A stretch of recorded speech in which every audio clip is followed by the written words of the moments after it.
Hi, this is Norman Harris reading from my book, Khepera Calling. This section is called Power, the Early Years.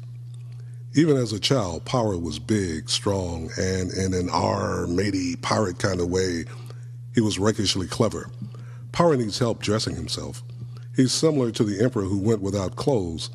Everyone feared Power and hesitated to tell him that dressing himself would be a good thing. Nature's changing seasons helped him with that, so when he got cold enough, Power found appropriate attire. Since Power is androgynous, clothing relieved parents of endless explanations to children who asked why they didn't come similarly equipped. Power grew up thinking that her wherewithal came from limiting what others could think, feel, do, and create. Power thought, well, what the hell? You can't indiscriminately spread opportunity. People will start to think they can do what I do. So Power had his minions break or crack all the mirrors in the land. And in their place, he gave the people those weird carnival mirrors that stretch and distort all your features. Then Power had the schools and the media teach and show people what beauty was. Stress, insecurity, and varying forms of self-loathing were commonplace among the people. If I could only look like, is what they thought or said as they stood mournfully before mirrors that could never give a true reflection back to them. That was just the outside work, erecting unattainable and ultimately meaningless standards of beauty and handsomeness. Then came the insidious inside work, the growing, nurturing, and infusing of spiritual parasites into the mind and soul of the people so that reality would be seen as a flat, black and white plateau with hardly any show of nature's rich diversity. In this terrain, days were hot, dry, and lifeless, or, alternately, the sky was filled with dark, ill-tempered clouds that cursed your every move. They taunted you. Say something, bitch. I'll snap a bolt of lightning off your ass. Go ahead. In this mean world, nature knows ebonics and is not afraid to use it. Solid. This is Power talking. I've got them depressed, sad, questioning everything. Power makes sure that the people's image of themselves is always fractured, inaccurate, and consequently a source for the kind of insecurity that can be manipulated to the monetary highs that possessing things can bring. The negative expression of Sebek runs with Power, and he came to power with high credentials. Having served as press secretary for injustice and materialism, he made quite a name for himself as one who was able to get those most affected by bad ideas to actually buy into those ideas and, well, to believe that they, the people, were in fact responsible for bad roads, oil spills, pollution, jobs that moved overseas, poor education, and unaffordable health care. Sebek was a mess. But evil loved him, so the others, especially Power, embraced him without question. Power had heard about Sebek being a malevolent trickster who advised President Andrew Jackson on all those treaties with Native Americans. He also heard about Sebek's earlier work in the motherland, where he managed to get a fair amount of African kings convulsing from their own self-importance to supply people who looked like them for the slave trade. Sebek played a key role in setting up the 1885 Berlin Conference to divide Africa. Otto von Bismarck gave a big toast to Sebek, and for some odd reason chose to imitate Sean Connery in the movie Finding Forrester, and said while raising his foamy mug of German beer, he said to Sebek, "You're the man now, dog." Sebek was something, so slippery that he once convinced Death to buy a timeshare in Jamaica. What Death would do on the beach is beyond me. But Sebek had Death thinking that the Caribbean sun, along with some Jamaican rum, would bring him back to life. When things didn't work out, Death kicked his ass, but still let him live.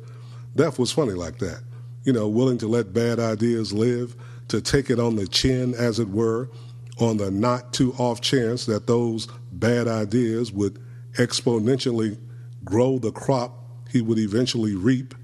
You do know Death by his other name, the Grim Reaper.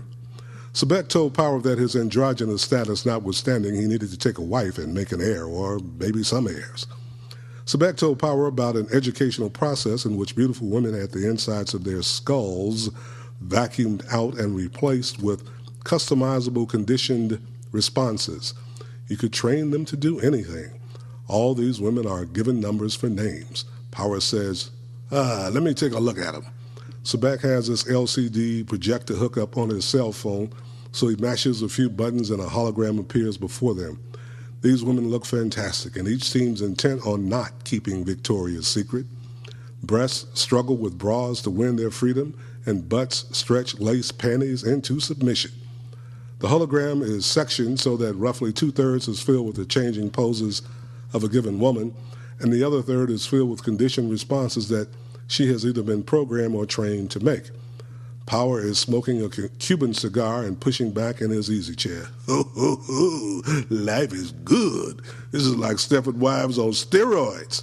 Sebek slaps on a Dick Cheney smile and continues projecting the exhibition. Engineered hedonism, flat and one-dimensional lust lives just out of reach of the plastic flowers. Like Power say, life be good. Power tries on a few models to see which will fit, takes them for a spin around the block, kicks the tires, and looks under the hood. He decides on an interchangeable model that will lessen the chances of boredom. 9 months later, TR3 gives birth to beautiful twin girls. Power and Sebek are in the delivery room when the girls are born. TR3 is programmed for detachment. Sebek falls back against the wall when the girls blossom from the womb into the world. Oh no, Sebek proclaims. Power is somewhere other than where he is in the delivery room, perhaps dreaming about cosmic conquest, subduing undiscovered worlds and whatnot. He blinks back from his reverie. What's the matter? They look fine. Yes, of course, they look fine. Let's wait out here while the doctors finish up. Power is visualizing conquest as an all-you-can-eat buffet and barely hears Sebek. Power mutters, okay, as Sebek leads him out of the delivery room. The doctors are wiping the veil from the faces of the beautiful infants. They are timeless incarnations of ancestral communications. They are contemporary ancient mambos. Call them Sekert and Nephet, respectively and respectfully. Their coming foreshadows and echoes Du Bois's observation in Of Our Spiritual Strivings when he writes, after the Egyptian and Indian, the Greek and the Roman, the Teuton and the Mongolian, the Negro is sort of a seventh son born with a veil and gifted with second sight in this American world. These children of power would be nothing like their father, nor would they be like their cruelly engineered mother. No, these girls are gifted with second sight and are destined to handle power in a manner that makes it accessible to all. Like Osek, these girls will have the power to heal the sick and to foretell the future. They will have a straight line connection with the ancients. In their meditations, they will be able to intuit the wisdom to connect the dots and make it all work out. When Sebek explained what the birth of these girls meant, Power tried to play it off, rationalizing that these girls' powers could be harnessed and put to use in his conquest for galactic domination. Power said something odd. Well, maybe their birth is a blessing in disguise. Sebek gives Power a what the fuck look and says, we'll see. Power's blessing comment is an early indication of the impact that the twin girls are having on Power. In the past, Power would have scoffed. Blessings. We don't need no stinking blessings. Being a devout materialist, Power could not fathom a world in which an immaterial influence such as a blessing, something over which he could not exercise control, might possibly exist. Yet, here he was, dopey-eyed and wistful, making heretical statements in his various cathedrals of materialism.